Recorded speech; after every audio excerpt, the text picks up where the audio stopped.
Starting at noon, and if you haven't already done so, please register for this session by clicking on the registration link in the chat. Thank you. So let's go ahead and get started. Thank you for joining us for this Project ECHO COVID-19 session during this unprecedented and challenging time. My name is Petros Levounis, and I am a professor and chair of the Department of Psychiatry at Rutgers, New Jersey Medical School.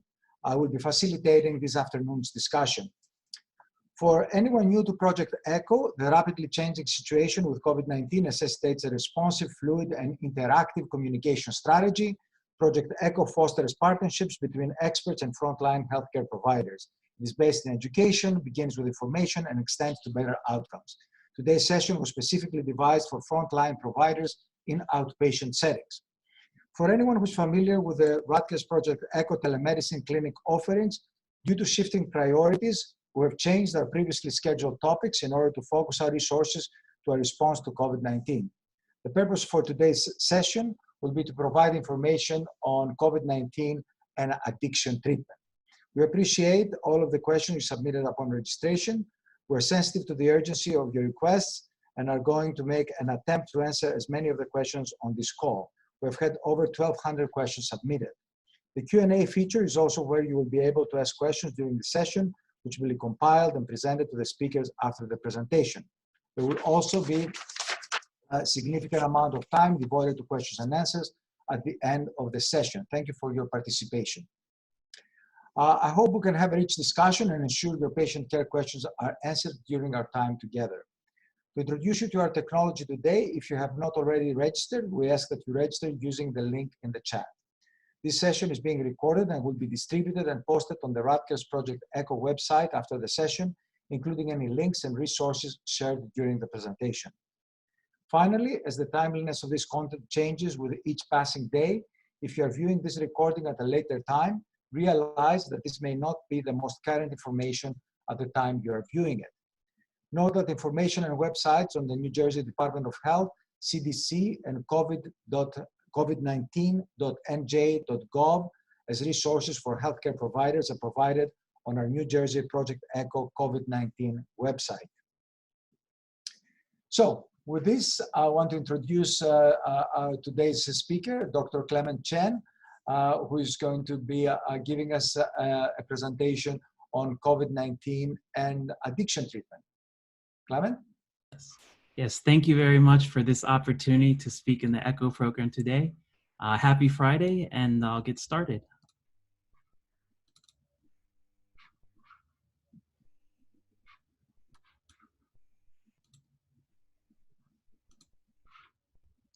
Is everyone able to see my slides? Mm-hmm. Perfect. Okay, so today I'll be talking about the COVID-19 and addictions treatment. Here is our slide of the various ECHO series that we have next week. So the main objectives I have today are to review the information regarding the substance use disorders and why opioid use disorders in particular and people with this are greatest risk during the COVID-19 pandemic.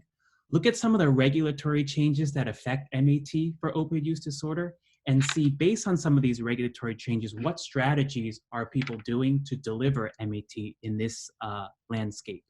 We also don't want to forget about the other addictive disorders, including alcohol, methamphetamine use, and tobacco use during COVID-19, so we'll also talk a little bit about that. So just some background with the opioid crisis. We know that it disproportionately affects people with lower socioeconomic status with medical and psychiatric comorbid conditions, mostly due to lack of access to care, stigma, and lack of social support. If you look at the graph on the left, you see in New Jersey for the last couple of years, 2018 and 2019, we've had about over 3,000 opioid or drug-related deaths. And then just overall as a country in 2019, we've had 67,000 deaths in the year 2019. Looking at 2020, overall in the US, we've already had about 700, overall in New Jersey, I should say, we've already had about 789 for the first quarter of this year. We've gained a lot of momentum in terms of increasing MAT use in New Jersey, but unfortunately, COVID-19 may be putting a little burden on our progress. If you overlay both the opioid epidemic and the COVID-19 pandemic, you could see the potential catastrophic consequences associated with these issues. If you look on the graph on the left, starting in the 90s to 2000, there's been a threefold increase in overdose deaths. First started with the use of prescription opioids, heroin, and fentanyl. And if you look at the right, we've already so far, there's already about 50,000 deaths associated with COVID-19. So you really see the consequences of having both this opioid epidemic with the COVID-19 pandemic. And as we know, opioid use is associated with a lot of worsened respiratory outcomes with COVID-19. Here are a couple of studies that I'm showing to really conclude this. Essentially, they're concluding that COPD prevalence and other risk factors for COPD, particularly among the young, is high among patients who use opioids. Those who are started with opioids are also at increased risk of emergency room visits for COPD, pneumonia, and the associated mortality. And also, patients with opioid use disorders who are admitted to the hospital are more likely to suffer from pulmonary complications. And this really includes a composite of people who are ventilated, as well as acute respiratory failure. And also, these patients have longer lengths of stay. Looking at the risk vulnerability of substance use disorders, looking at a study in China, we see that in patients who have COVID-19 and also have chronic respiratory disease, those patients have had a case fatality rate of 6.3% versus 2.3% of those COVID-19 patients who do not have chronic respiratory disease. We also know that patients with cardiovascular comorbidities are also at high risk, particularly with patients with CHF who may have increased myocardial oxygen demand secondary to acute lung disease, which can worsen these conditions. We also know that patients with COVID-19 are greater risk for DVTs and pulmonary embolisms. And the road to recovery for both substance use disorders and even COVID-19 patients in general is really long. We really know that patients with COVID-19 have experienced a lot of potential organ failure during their process. And just adding on the opioid use disorder on top of that can lead to a much longer and potential worse outcomes in terms of longer recoveries. If you look at some of the other risks, we know that especially during this COVID-19 crisis, patients with opioid use disorders often have lack of housing, are more involved in the criminal justice system, and also often have lack of access to healthcare and recovery support systems. And all of these can potentially overburden the hospital system, leading to a lack of prioritization of care, particularly for those with opioid withdrawal in this COVID-19 setting.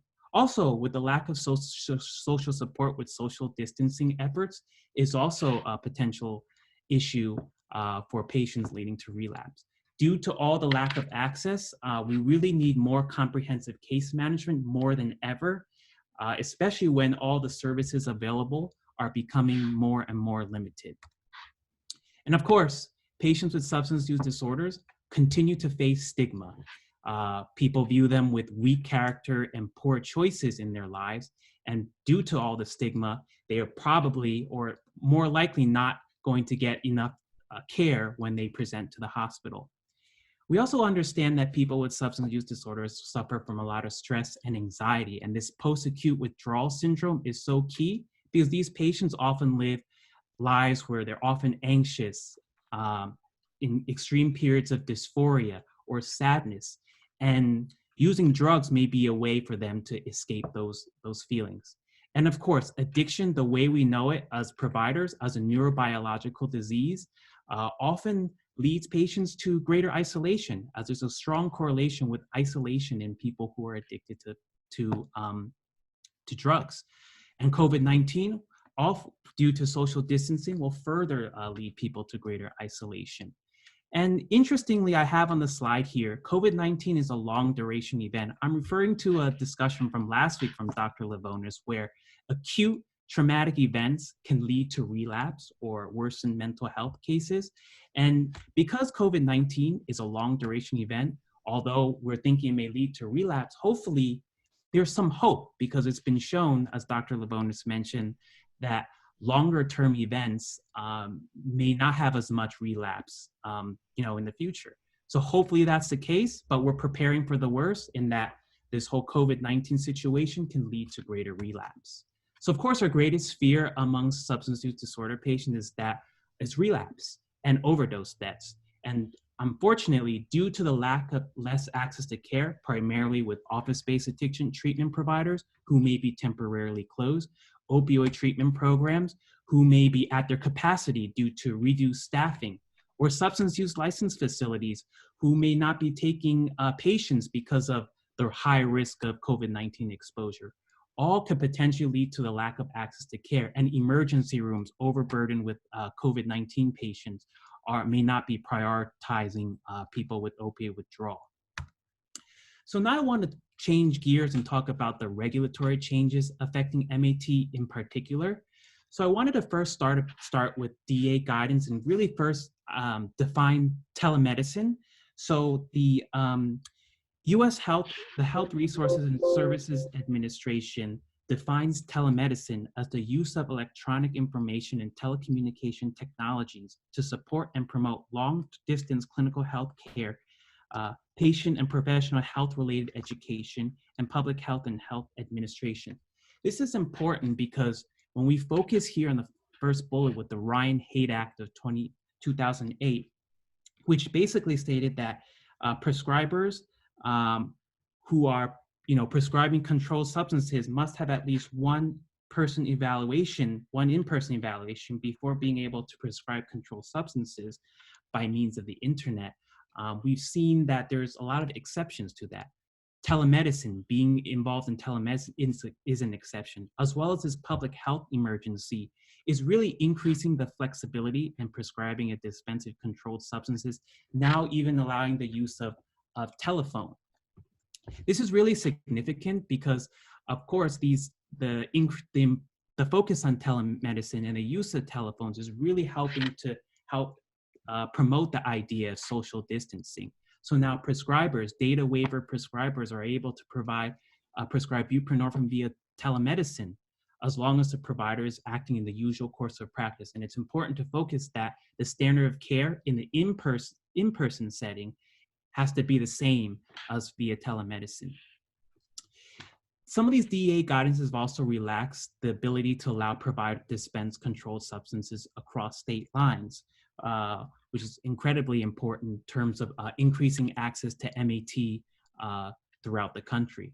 Also, OTP regulations are relaxed due to increased demand and limited services. So OTPs may actually use offsite locations because maybe the main OTP may be closed or there's a reduced staff, and allowing patients to be able to meet somewhere maybe closer to their house to be able to get their methadone. And these OTPs don't have to register these offsite locations because in usual circumstances, they would have to register with the DEA, but at this time, that is relaxed. And the key thing I wanted to point out with the DEA guidance is that the first in-person visit is waived for prescribing buprenorphine, even with just the use of a telephone. So this whole idea has started to change the idea that, traditionally we treat patients with opioid use disorder as in-person visits with frequent visits and monitoring in the office.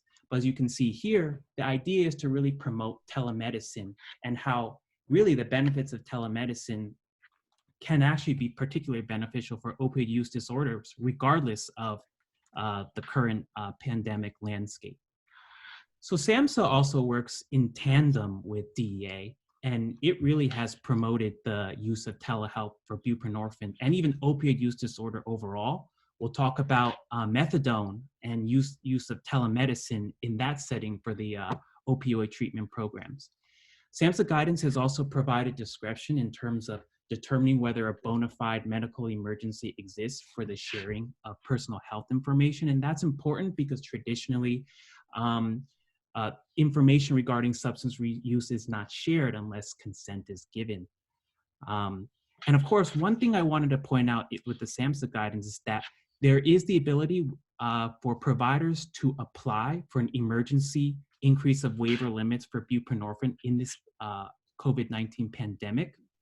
as long as they send a notification of intent.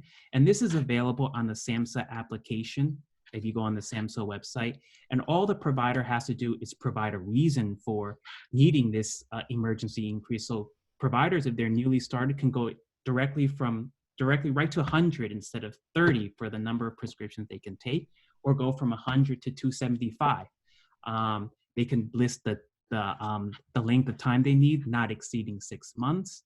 And a lot of these applications are actually kind of expedited, particularly with the fact that due to the lack of access to providers, and this whole waiver is such a high demand with limited supply, and the fact that the waivers can be potentially limiting the supply really points to the importance of providers really utilizing and really increasing their waiver limits during this time.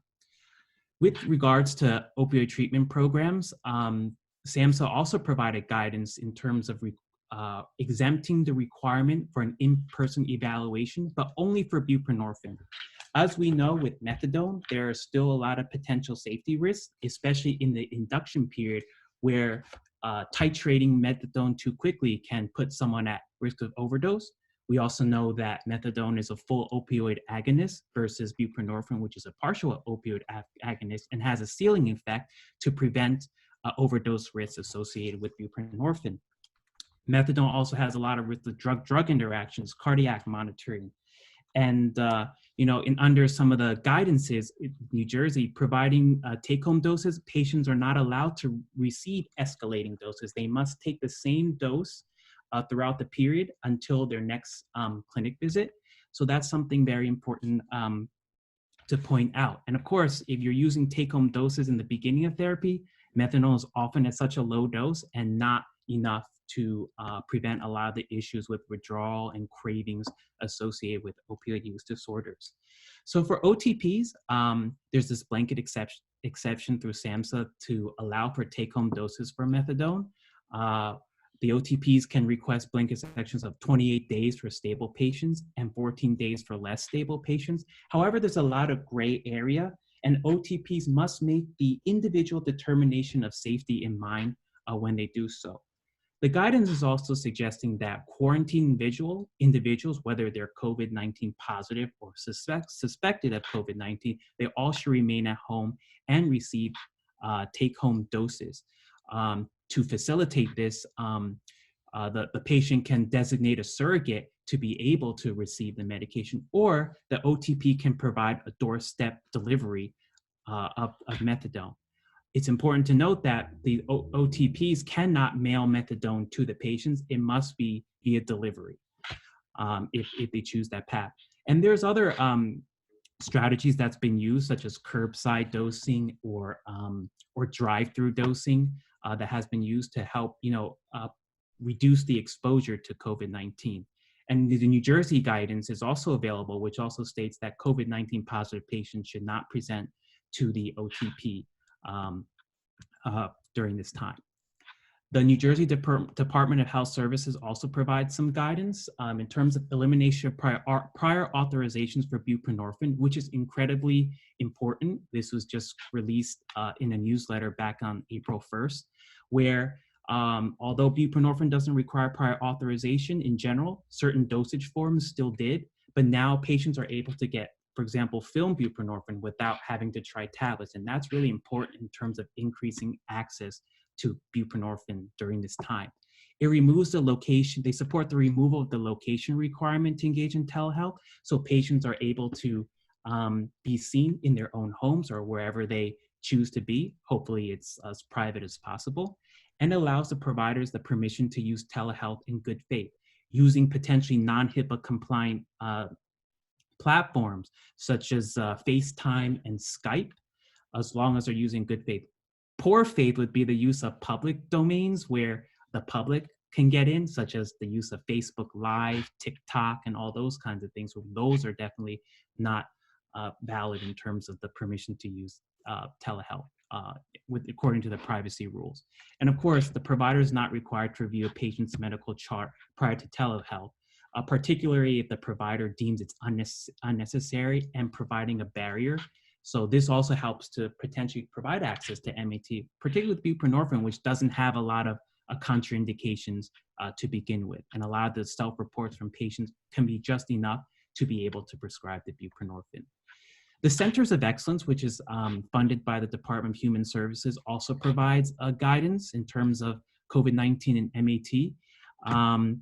To get a copy, you can email the email here, and we'll provide the slides for you in the echo after this presentation as well.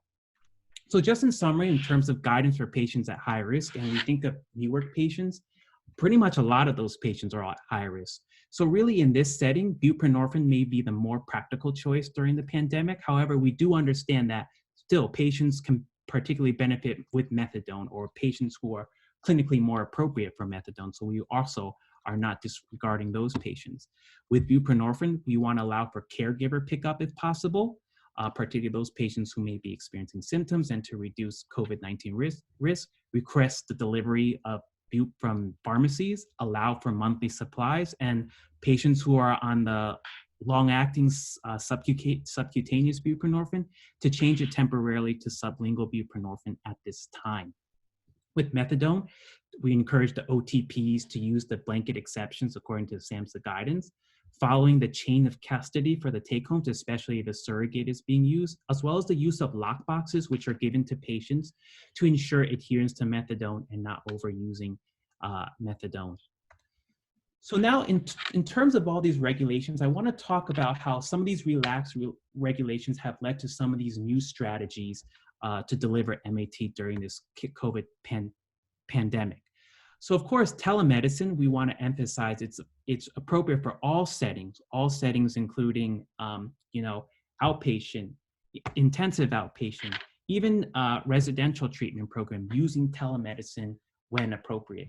It allows for the patient to be able to meet their needs, to engage with the providers. It minimizes the unnecessary in-person visits, which is really the key here, and social distancing. And really the use of telemedicine has actually shown us that particularly with opiate use disorder, it can be something that can be treated virtually to reduce risk, even before this COVID-19 pandemic. And telemedicine also allows for psychosocial therapy appointments, as well as virtual groups that can be held, and licensed professional counselors, clinical social workers, and addiction drug counselors can all use telemedicine to be able to hold some of these psychosocial therapy appointments. And with these virtual groups, we know how beneficial they are in order to prevent isolation in this COVID-19 crisis. Could help serve a means, but of course we know that with these virtual groups, there's no way that in-person would be worse than the telemedicine. But we're doing what we can. Hopefully, with some of those patients who don't have the ability to, attend a virtual group, those patients can potentially be seen as an inpatient, or as an in-person, not inpatient. I'm sorry.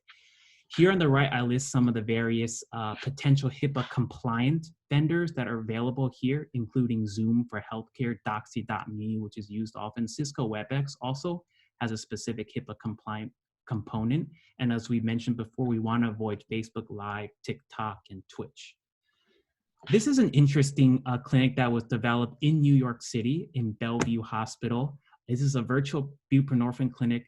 Due to a lot of these relaxed regulations, how are we going to provide access to buprenorphine if a lot of those OBAS, these licensed facilities, are all closed or maybe limiting access to care?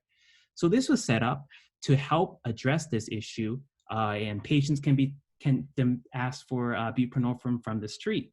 Or the purpose of the clinic is also to help patients who are housed in a homeless shelter or homeless hotel, which is growing these days, to really house patients who are COVID positive, and really starting MAT where they're at, really meeting patients where they're at and starting buprenorphine. And the program here allows for telehealth, of course, using not only videos, which is preferred, but also the use of telephones. So this is an incredibly important and a method, due to all the relaxation, of how providers are providing MAT to a lot of patients who may need it. OTPs are also adapted to a lot of different regulations, staggering shifts for staff who are essential on site to prevent exposure. Potentially having patients alternate days for visits and maybe provide one take-home doses, and separating times for administration for high-risk patients. High-risk patients being those who are unable to take methadone at home because of various reasons, maybe due to their comorbidities, maybe due to their past history. And COVID-19 risk versus the ability to take methadone unsupervised is incredibly important to distinguish this fact of when a patient should present to clinic. Separating different physical spaces, a lot of things we discuss here with drive-through dosing. And the key thing I also wanted to point out is having a dedicated management team presence is also important to really see what these interventions are really doing in terms of potentially retention rates for patients on methadone, emergency department visits, overdose deaths. All these data can be helpful to determine whether or not functioning in this virtual landscape can actually continue even beyond COVID-19, as long as the state and federal regulations apply. Of course, the communication in terms of overdose deaths is probably not typically communicated to the OTP. So a lot of these OTPs may be determining that based on whether or not the patient continues to show up. But some of these ideas, these outcomes measures will be important things to measure. Hotels for the homeless, as I alluded to, for patients who are homeless, who may be COVID positive, a place to stay to quarantine. We have 2 hospitals in Newark where, with the homeless population being about 22%, really shows the importance of these from a public health perspective. Indigo Hospital is really serving COVID-19 patients, and when if they're negative, the Holiday Inn in Newark. And all these facilities have case management on site as well as nursing on site. And it also serves an opportunity to meet patients to start MAT via telehealth, such as the use of the virtual buprenorphine clinic would be something ideal. And that is incredibly important with all these new ideas to start telehealth, using telehealth to provide MAT to these patients. New York City also has a courier service for delivery of methadone to patients, especially in settings like this. And just yesterday, I believe, they started doing a courier service to deliver methadone straight to a patient's own private residences. So there's so many different methods and strategies that a lot of people are using to really get MAT to prevent this overdose death, especially given this pandemic. We also must not forget about the harm reduction approach to opioid use disorders. Patients may not have access to clean syringes, or patients may be at lower tolerance levels because their usual drug dealers are not available and they're not able to get their usual source of drugs. So providing the naloxone is incredibly important, and also allowing the ability for the patient themselves to identify if their particular batch has high levels of fentanyl is also very important. And that gives the drug user the opportunity to potentially prevent overdose death. The New Jersey Harm Reduction Coalition is actually mailing people naloxone and even fentanyl testers upon request, as long as they call this number a bit on the slide here. And there's also a link available to safer drug use during the COVID-19 outbreak. So what have we seen in terms of the current findings and experiences? We've really seen a gradual acceptance of this new reality. We have to work very quickly because, of course, the pandemic is not slowing down, but we also need to make sure we catch up with all the services. So there's a lot of hurdles we've experienced, but hopefully these hurdles are becoming overcome, so we're still able to provide a lot of the MAT access. So we've seen OTPs now really using a lot of the take-home doses for methadone. Providing longer duration of therapy to buprenorphine, something that we're not accustomed to as we're providing just weekly dosing and bi-weekly dosing. Having patients come to the clinic for follow-up is also important, longer duration-wise, to reduce unnecessary in-person visits. And if you're concerned of diversion, we really know with buprenorphine, people don't divert to get euphoria. People divert to really control a lot of the withdrawal they're experiencing. It's important to understand that the New Jersey Department of Human Services will allow the dispensing of a 90-day supply of maintenance medications for early refills. However, this does not apply to controlled substances. And this is important because with a lot of the patients with opioid use disorder, they lead a lot of chaotic lives. And we must consider, if we're also giving longer duration, their ability to be able to have that supply and last a whole month. And also it gives us an idea to think about urine drug screening protocols and what their purpose is for, whether we're using it for a punitive function or we're using it as a method to help patients achieve their goal. And particularly with urine drug screening, a lot of the studies have shown that patients can easily be on buprenorphine, start on therapy without the urine drug screening, but urine drug screening still is a tool to maybe help us understand what patients may be abusing or they may not know they're abusing. And so that's really important. For OTPs, changing the strategies of when they do the urine drug screenings, because they still must have a minimum of 8 urine drug screens per year. Here's just a slide of the survey of New Jersey mental health provider challenges to show what mental health providers are still concerned about in the COVID-19 crisis. They're still concerned about safety for staff and patients, transitioning to telehealth, the reliability, the infrastructure to build the telehealth, as well as the technical issues that people are having, as well as the continued changes, the rapidly changing laws and regulations is all one of these things where people have so many questions. People are still concerned about having to continue face-to-face services, about a quarter, staffing concerns, and immediate funding concerns. And, you know, there's going from fee for service to lump sum payments. There's a lot of questions on that that can potentially change. So the last thing I want to talk about, do we treat other addictive disorders differently? It's important that we don't forget about alcohol, because especially in this COVID-19 setting where patients may be required to stay at home due to stay-at-home orders, there may be a higher risk of alcohol withdrawals. And it's important to emphasize this because ASAM, the American Society of Addiction Medicines, actually released their guidance early. They were intending to release it in June, July, but release it early to really magnify the importance of managing withdrawal during this crisis.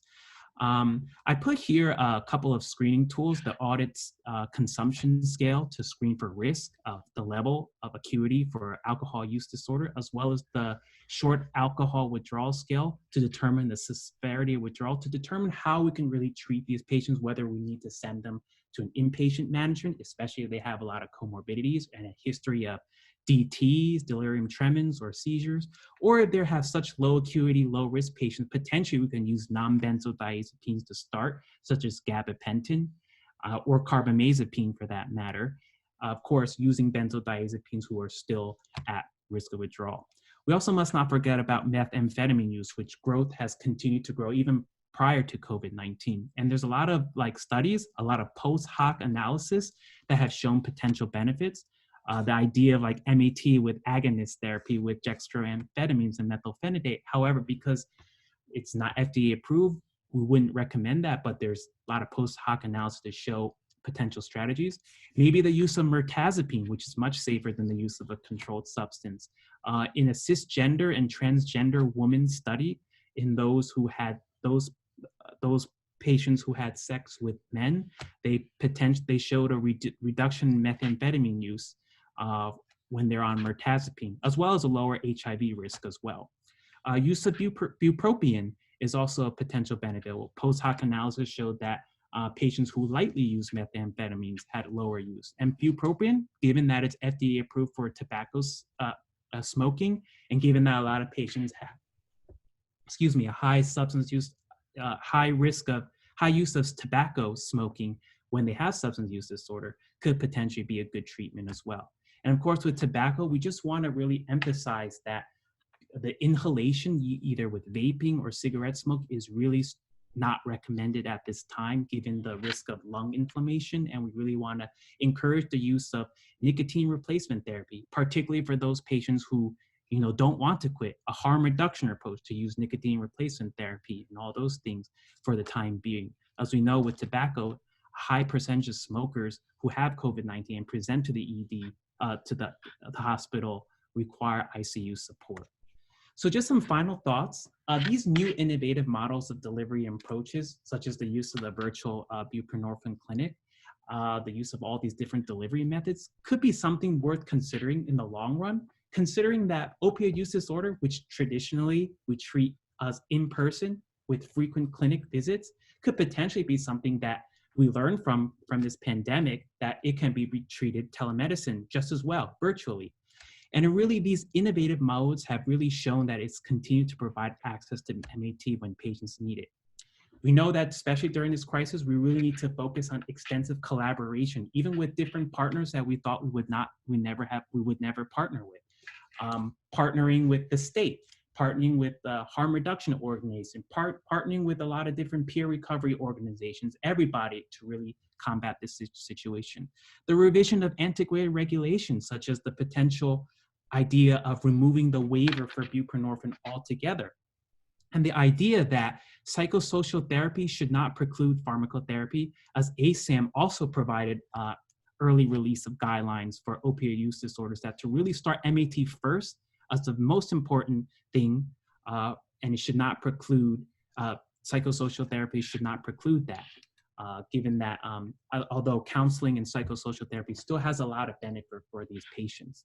And what happens when the federal government no longer is declaring a national emergency? Hopefully with some of this, the growth of all the progress that we've developed, of all the services we provided during this time, hopefully we're able to continue that in the long run, even after this emergency. But the idea to focus on the silver lining is, I think, the most important thing in terms of managing addiction treatment, and what have we learned in this COVID-19 crisis and what we can carry forward.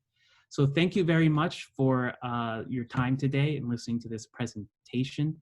I don't know if I have enough time, but the appendix has a lot of the resources that I've compiled to help with resources, particularly from the DEA, SAMHSA, ASAM, Provider Clinical Support System, the Drug Monitoring Initiative Guide, telehealth billing information, which there was a lot of questions on in the questions we've received.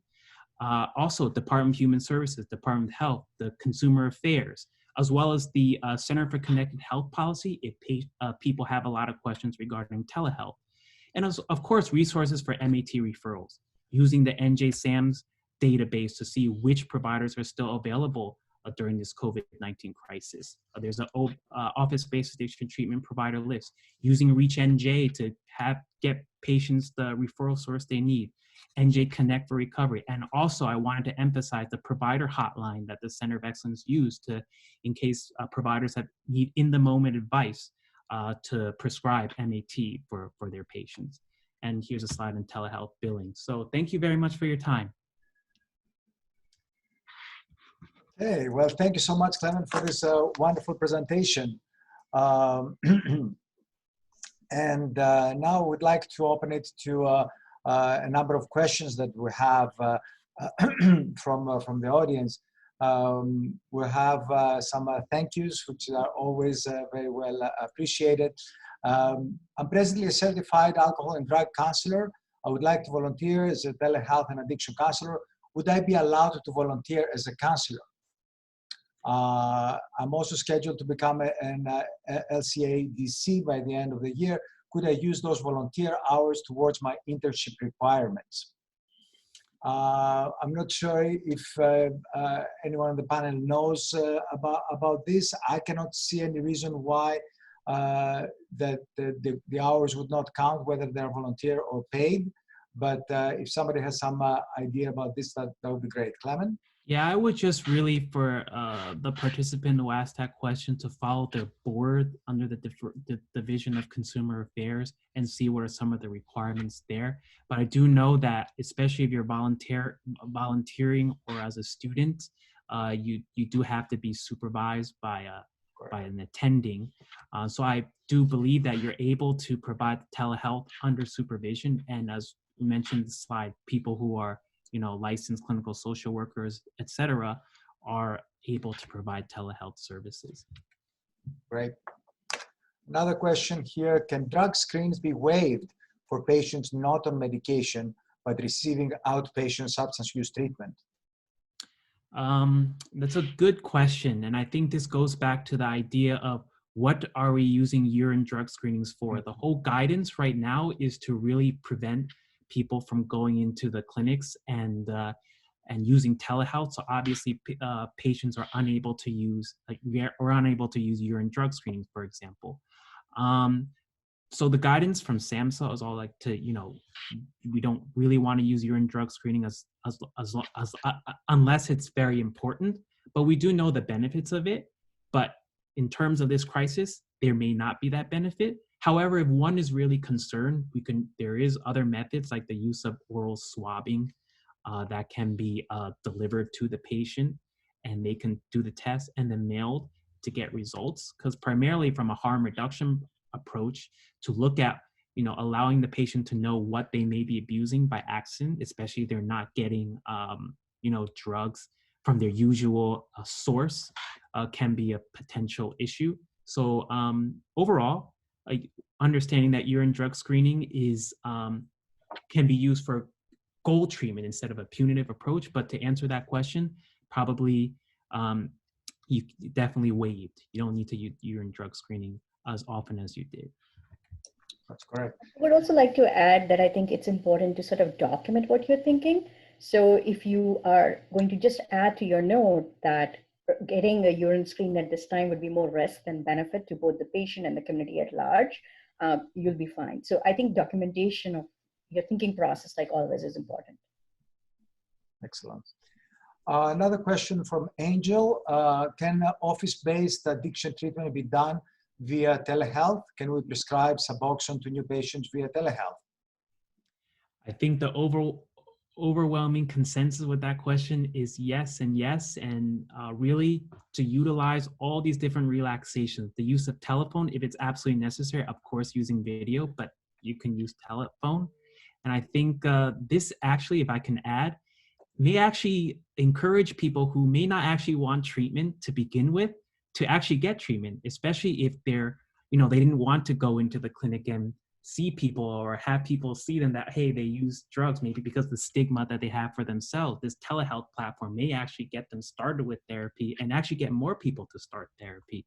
So yes, so you can use as an office-based addiction treatment program, can definitely use telehealth even for the first visit. If I can add here also that we treat a lot of patients with dual diagnosis, a lot of patients who suffer from serious mental illness, suffer from schizophrenia, and a number of these patients may very well prefer to have a telehealth communication with their provider and get their buprenorphine, get their psychiatric medications without having to show up in a clinic, without having to show up where other people are around, and they may get flustered by that. So there are some unique benefits, not just in terms of the pandemic, but in general to telehealth.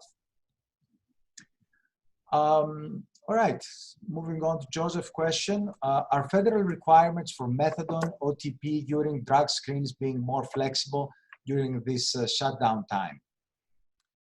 To answer that question, OTPs are still required for the 8 screenings per year, but in terms of determining when to do it is relaxed. I think with this, I think that really answers the question. I think the whole idea also is to really allow the program, the opioid treatment program, to use the urine drug screening when it's most appropriate, considering other ways or when they should really do the urine drug screening when it's most beneficial. Yes, most of us would expect this pandemic not to last for 12 months. So we will have a few months to catch up with the 8 federally mandated urine toxicology examinations for patients who are in opioid treatment programs.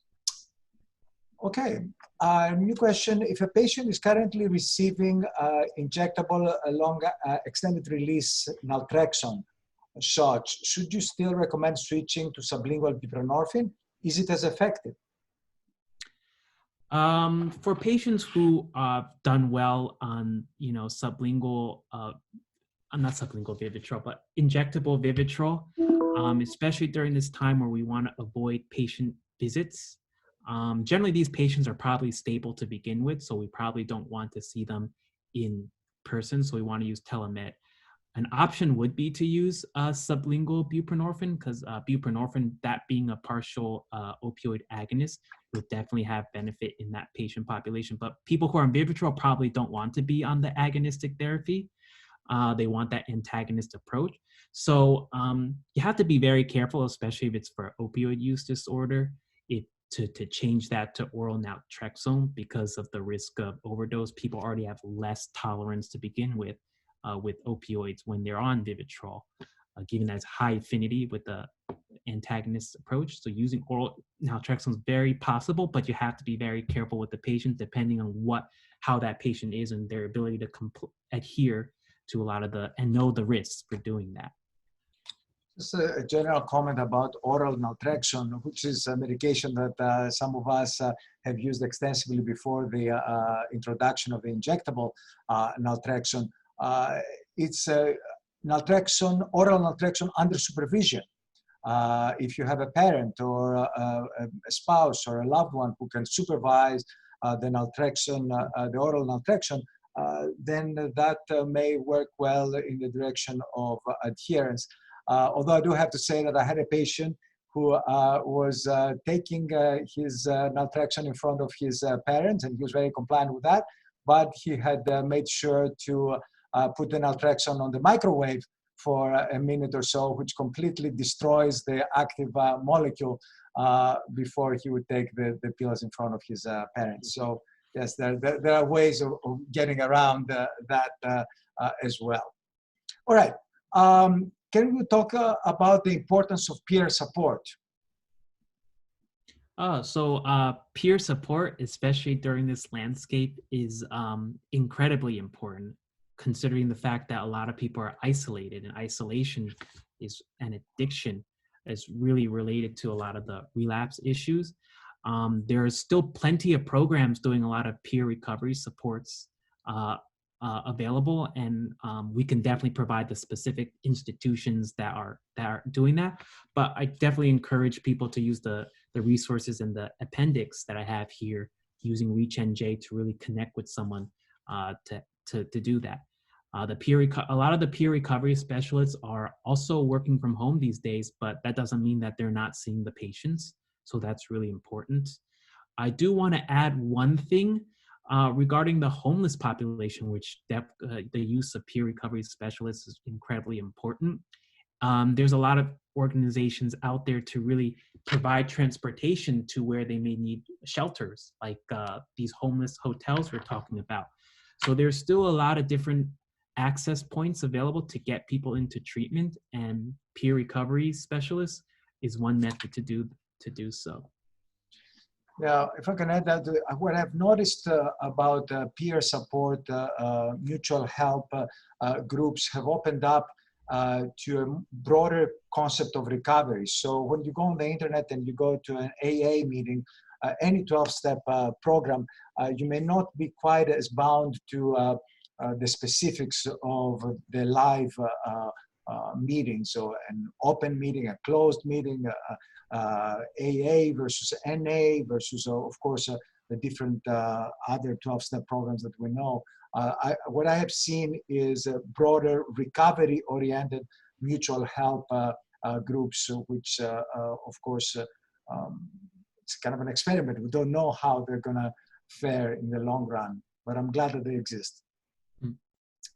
Yeah, the state has various funding, the opioid overdose response program, the STAR programs, all available to help patients. Mm-hmm. A very specific question: is there a download of the slides we can access after the meeting ends? And I believe that Rachel may be able to respond to that at some point. We'll certainly make the PDFs available, but some people may want the actual PowerPoint slides for their own presentations. So I'm not sure what we'll do with that. And Rachel may. Yeah, so we'll be posting them on our website and also emailing all of our participants today the links to the slide deck and the recording.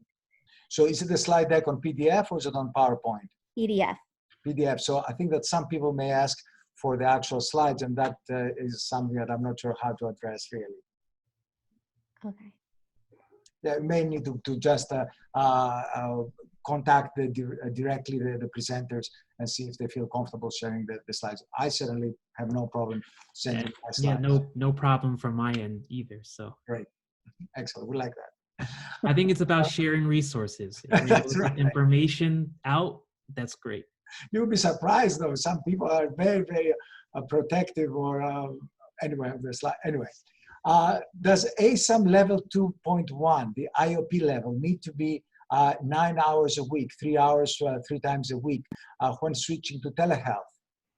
I think that's an important question, but I do not know the answer to that. That is actually a really, really good question. Of course, they're using telehealth. But the fact that they're not present in there, it's that's a good question. We can definitely get back to you. I would refer to the ASAM website to see if they have any answers on that.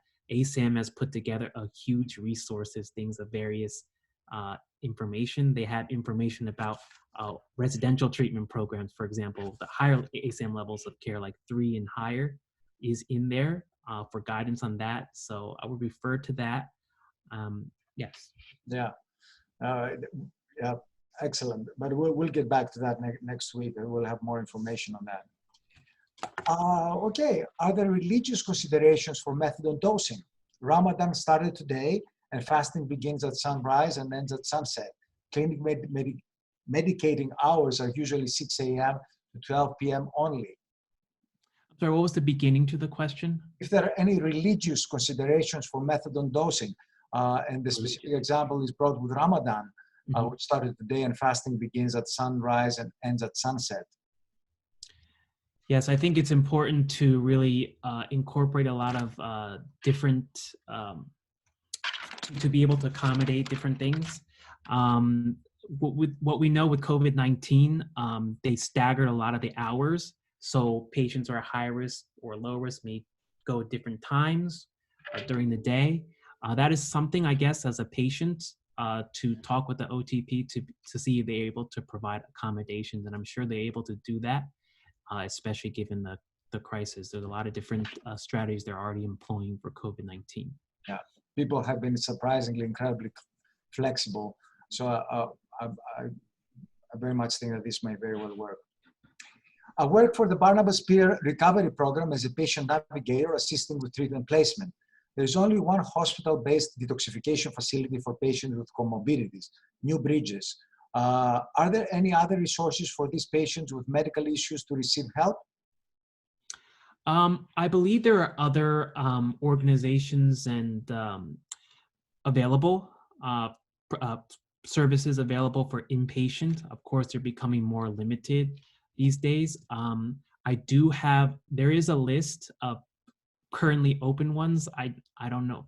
For the purposes of this presentation, I don't want to name specific organizations here unless it's appropriate. Is it appropriate to? Yes, it is totally appropriate. Oh, okay. Go ahead. All right. So there is a presentation that I did receive information about. I do want to give credit to the Children's Family and Aid Services group for the slides. I think they work closely with the New Bridge. I can just pull up that slide and to kind of provide that answer to you. Just give me 1 second.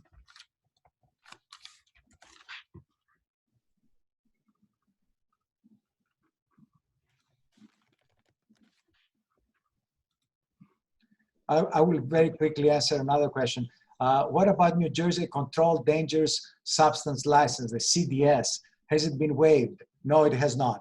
As far as I know, CDS is live and well, and we have to renew our CDS licenses along with our DEA license, like we've been always doing. I haven't heard of lifting of the CDS requirement.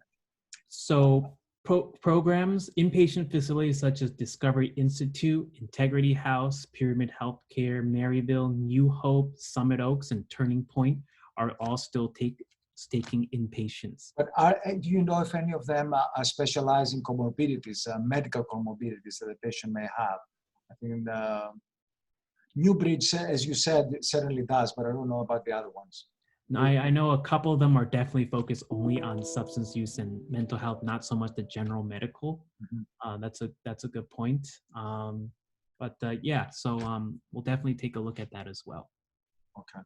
Clement, do you have the number for the New Jersey addiction hotline? Because just calling that hotline can get, if you provide information about your patients, they can tell you where to refer the patients. So if you have that number, maybe you can provide that. Yes, And it's that particular number, I think, is the Reach NJ number. That is on the slide here. It is the 1844 Reach NJ, or you go to www.reachnj.gov. It's all the resources available for referrals as well. And the njsams.rutgers.edu website provides agencies and private practices currently available. Great. And I think we're going to close with more of a suggestion here from Monica. Hello, that was a great presentation, Clement. Thank you. All right, that's Monica's word, not mine, although I concur, of course. I just want to provide an added resource for those who have nicotine dependence and addiction.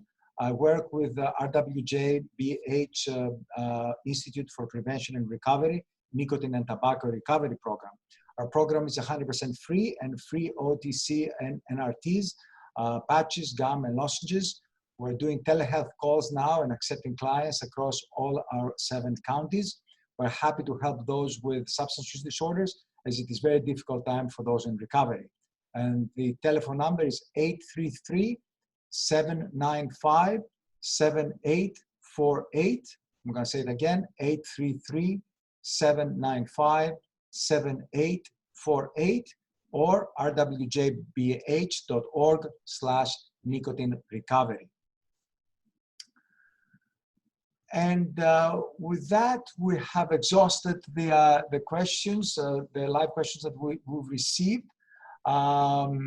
Any final thoughts, any comments, Rashi or Clement?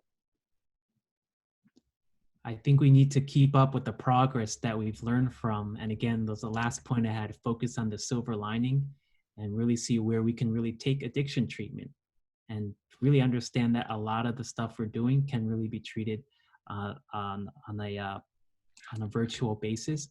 I do want to emphasize, I think there's also some questions that we've had regarding telehealth and reimbursement, and particularly with Medicaid, you bill the same thing as you would do inpatient, as you would bill the same you would do inpatient with the telehealth.